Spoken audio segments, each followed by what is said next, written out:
အရင်တုန်းကပေါ့ကွယ်တေးလက်တော်ရွာလေးတစ်ရွာမှာမောင်မဆိုတဲ့လူစင်းရဲလေးတစ်ယောက်ရှိတာပေါ့သူ့မှာမြေအိုးတစ်လုံးဝါချမ်းပြက်တစ်ခုပဲရှိပြီးတနေ့လေကွင်းထဲမှာသူများနွားကြောင်းရင်အသက်မွေးရပါတယ်တနေ့တော့နွားတွေကိုလှည့်လည်ကြောင်းရင်တစ်ပင်ကြီးတစ်ခုအောက်အနားယူအိပ်ဆက်နေပါတော့တယ်ညနေဆောင်လာတော့မိုးကလည်းရွာတော့မဲ့အချိန်သူအိမ်မက်ထဲမှာရွှေရောင်တောက်နေတဲ့နတ်သားတစ်ပါးပေါ်လာတယ်။အိုးလူသားမင်းရဲ့ရိုးသားမှုနဲ့စူးစမ်းမှုကိုငါမြင်တယ်ဒီနေ့ကစပြီးမင်းကိုကူညီမယ်မောင်မနိုးလာတော့သူ့အနားမှာရွှေအိုးကြီးတစ်လုံးတွေ့တယ်။အိုးကိုဖွင့်ကြည့်တော့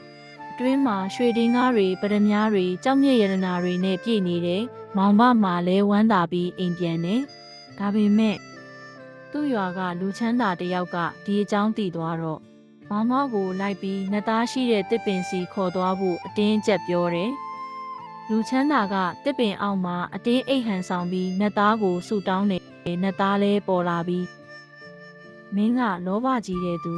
ဒါကြောင့်မင်းကိုဒီအိုးကြီးပေးမယ်